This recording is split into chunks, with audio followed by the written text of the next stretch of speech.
परम पूज्य गुरुदेव और परम वंदनीय माता जी की सूक्ष्म उपस्थिति में बैठे हुए हमारे सभी देवतुल्य भाइयों, देवी स्वरूपा बहनों, शक्ति स्वरूपा माताओं, आज आप लोग जिस पावन स्मृति के लिए बैठे हैं उसका मैं एक यादगार व्यक्ति रहा हूँ। मैंने माया दीदी के साथ वो क्षण बिताए हैं जो कि बड़े महत्वपूर्ण क्षण रहे हैं। मैं उस समय 18-19 साल का था और माया वर्मा जी परम पूज्य गुरुदेव के निर्देशानुसार काव्य रचना करती थी। मेरे पिताजी ग्वालियर में जज थे, मैं पढ़ रहा था मेडिकल कॉलेज में और मैं हर 2 महीने में आता रहता था 2-3 रोज़ के लिए। उन 2-3 रोज़ में से मेरा आधा समय पूरा उन्हीं के पास बीतता था, माया वर्मा जी के पास।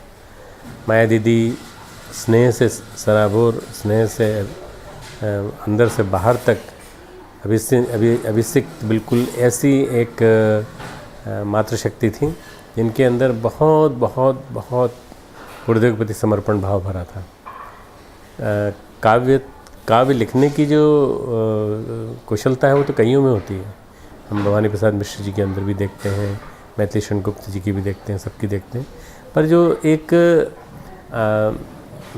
काव्य की जो शैली है उसमें जो आध्यात्मिकता का पुट, आध्यात्मिकता के साथ साथ समाज सुधार का पुट और उसके साथ साथ स्नेह संवेदना का पुट, वो मैंने केवल माया वर्मा जी की लेखनी में देखा। और उनकी स्मृति को मनाने के लिए आप लोग सब वहाँ पे इकट्ठे हुए हैं, जिसके लिए उनकी बड़ी पुत्री श्रद्धा ने बड़े परिश्रम के साथ सभी लोगों को इकट्ठा किया है। मुझे बहुत अच्छा लग रहा है।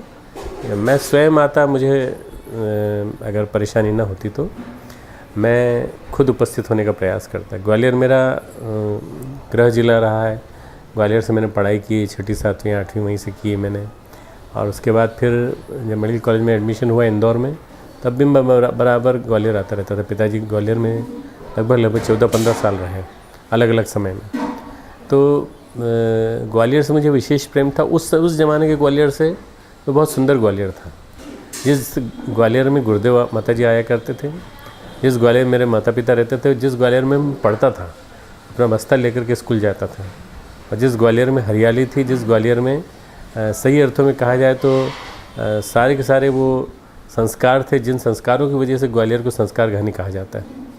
आज मैं पिछले दिनों कई बार होके आया ग्वालियर, करीब 3-4 यात्राएँ उसके बाद मैंने की हैं।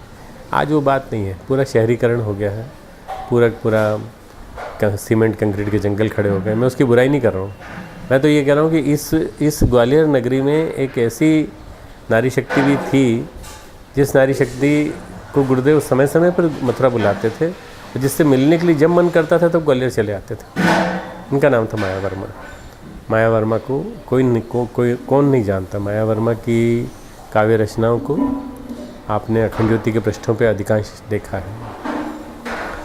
जन्म लिया फिर भागीरथ ने, ज्ञान गंग सरसाने, इस तरह की छोटे छोटे से उनके जो गीत थे, उन गीतों ने, और कई अनगिनत गीत हैं जो कि आपको हमारे श्रोतागणों को, हमारे युवा साथियों को, हमारे जो आने वाले मेहमान हैं वो सब सुनाएंगे आपको।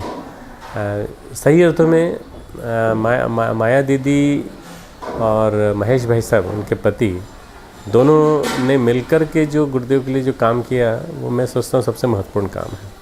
क्योंकि उस ज़माने में ईपी रिकॉर्ड बनाने थे। ईपी रिकॉर्ड के लिए गीत भी माया जी ने लिखे, और इसके साथ साथ ढेर सारा साहित्य भी उन्होंने, कुछ कथानक भी लिखे, कुछ कुछ नाटक भी लिखे। और वो नाटक बिल्कुल समाज की क्रांति करने वाले थे, बिल्कुल समाज के लिए समाज सुधार वाले थे। मैं उन दिनों, चूँकि मेरी पढ़ाई पूरी इंग्लिश मीडियम में हुई, मैं केवल अखंड ज्योति ने मुझे हिंदी पढ़ना सिखाया।